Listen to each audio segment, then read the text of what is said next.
Hey guys, in this video, we'll be taking a look at what we've learned in this section. Let's start by opening up our PowerShell window.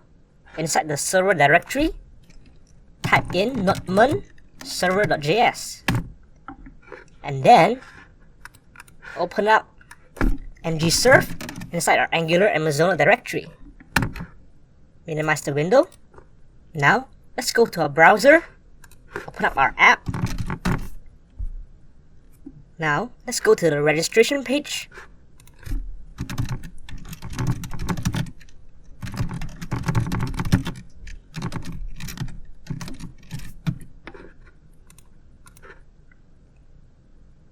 And here we can see that registration is successful.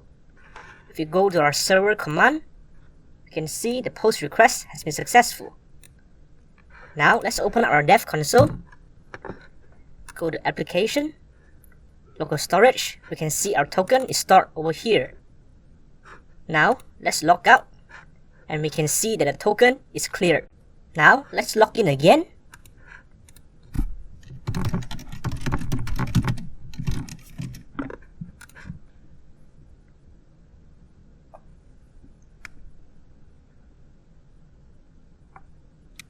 Now, we are logged in.